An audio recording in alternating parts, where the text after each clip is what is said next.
Clean slate. I think that's what we're all after at some point, aren't we? A fresh start, a better you, a way of eating that feels, well, clean. But here's the issue for me. What does clean eating actually mean? What's the definition? And is it some kind of golden ticket that leads everyone to fat loss, to muscle building, and a fantastic relationship with food? Or is it yet another diet that's wrapped up, looking all wonderful and marketed well, that just leads you down the same trap that all diets do? By the end of this video, you'll know my take on what clean eating is, and most importantly, how you can make it work for you without all the stress and the guilt and all of that fun stuff. And also, we'll talk about one thing I feel people get wrong quite consistently that is holding them back from their goals. So let's start off with the elephant in the room. Not a literal elephant, because I cannot fit an elephant inside the gym here. I have tried, but I sent it back to Africa. But that elephant is, what is clean eating? Now, if you ask a bodybuilder what clean eating is, you'll probably get a lot of answers around meal prep and macronutrients. Ask someone who is into dieting and have been into dieting for many years to then form a rock solid opinion, and they'll probably say it's all about moderation and cutting out the junk food. And then ask a health enthusiast, and they'll probably say it's about vitamins and minerals and taking care of your micronutrients. And not to mention food sources being lovely and desirable. So, who's right? You see, clean eating doesn't have a universal definition. It wouldn't be a problem otherwise, but given the amount that people talk about it and how it's such a common phrase that's thrown around, it'd be pretty helpful if there was some kind of definition for it. So it's a huge problem, because if we can't define it, how do we follow it? And how do we track it and measure it and so forth? And most importantly, how do we know if clean eating is what is working for you, if that is what is getting your results? But first, let's talk about why clean eating seems to be so appealing. So at face value, clean eating sounds pretty appealing. It's all about the whole foods, the unprocessed foods, the foods that are really good for you, that are nutrient dense. There's a key phrase you hear quite often, and rightly so. But here's where I feel all of that tends to fall apart, because even some really great foods are processed foods. Take oatmeal, for example, and take whey protein. That's a protein supplement, for example. Both of which are fantastic inside of your diet, both of which are heavily processed foods. So therefore, do we call them clean foods, part of our clean eating plan, or do we say they're bad? The question is, where do you draw the line? And to add to that, some of these highly processed foods can actually be quite satiating, so therefore keep you feeling fuller for longer. So therefore we probably shouldn't be so quick to label them as bad foods because they're processed. But let's talk about the real struggle with clean eating, and that is the inconvenience. It's really inconvenient to eat clean. I mean, those social situations become an absolute minefield, constantly having to explain what you're doing and then having to justify why you're eating the way that you are. And everyone's faces are just like, what?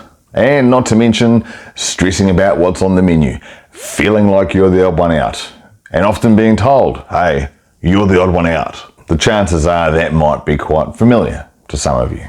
But here's the good news, I guess, is that you don't have to be perfect. You can let your guard down. In fact, it's pretty good sometimes not to be perfect in your clean eating approach. Planned cheat meals, totally fine. Not eating completely clean once every now and again, totally fine. So long as you're in your caloric deficits and you've hit your protein requirements, you should be sweet as. And yep, that includes potatoes, just in case you're wondering. But here's where things can get quite easily out of hand. Clean eating or an obsession over it can quite easily lead to a bad relationship with food, and that's a bit of a slippery slope to get on. Labeling foods as good on one hand or bad on the other and living by that religiously, that can lead to somewhat of an eating disorder, perhaps down the line or immediately. It's a psychological game that you've just got to get your head around and master, really. And the real trouble begins when you start just binge eating, whether you know about it or you don't. Not a place you want to be. And if you've ever felt guilty about eating something because you deem it to be unclean, then it's probably better to address that now, and that is that it's totally fine to eat a meal that's not clean. Take a cheat meal, for example. If you plan for it, fantastic. Enjoy it. Let it be part of your lifestyle. Because cutting out foods just because they're bad is probably going to do more harm than good for you, especially in the long run. And here's a thing that's pretty hard to comprehend, is that eating is not about being perfect all the time. It's a lot about balance and making sure that mentally you are keeping yourself in the game. Because one cheat meal, or an instance where you don't eat clean, isn't going to derail your efforts. But obsessing over every bite, everything that goes into your mouth, that might. So another approach, I guess, is to, rather than thinking about good or bad, clean or unclean, just think about nutrient-dense foods. Like, is this food going to be full of good nutrients? Is it healthy? Is it whole food? If it is, great. Because guess what? Those proteins, those starchy foods, those vegetables, they can make you feel so full for so long. And they're good for you. They provide the nutrients you need for fuel, and it keeps your head on your shoulders. And they can all contribute to fat loss, the holy grail, the thing that we're all looking for. And a key point to mention is that clean eating is not about forcing down the foods that you hate. This whole long-term success thing here that you're going to keep at and be sustained is all about that very word, sustainability. If you can't do it for a short period of time, you're not going to do it for a long period of time. Pick something, plan it out, put it into your dietary plan. Foods that you know you're going to be able to eat.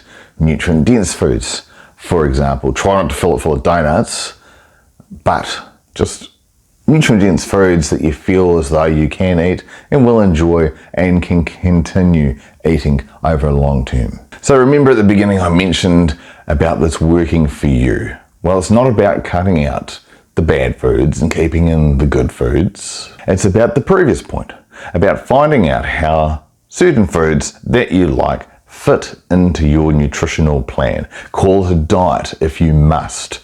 I prefer not to, but that might resonate better as your diet.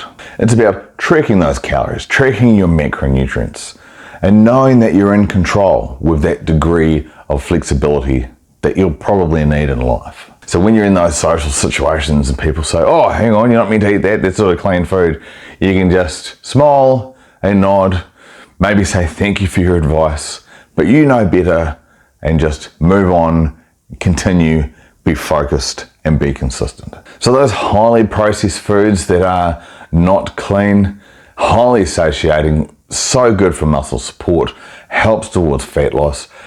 They have an enjoyment factor as well, and that is so key. All these things are key to helping make sure that you stay on track, regardless of what society labels that food to be. So what's the takeaway from all of this? Well, it's that clean eating is not a one-size-fits-all. It's not even defined. And it's a tool to help you produce the nutrients that you need, or select the nutrients that you need to have a diet or nutritional plan that will work for you, that will be sustainable and enjoyable and help towards muscle conservation or preservation and fat loss. Focus on balance, track your progress, and don't let the notion of an unclean food ruin your relationship with that food.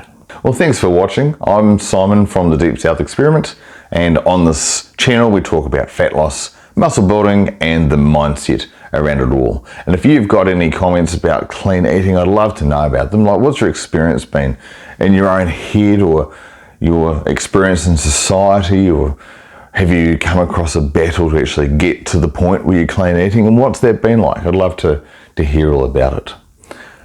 So if you'd like to help the channel grow, this is the awkward part, then perhaps subscribe or like, thumbs up, whatever.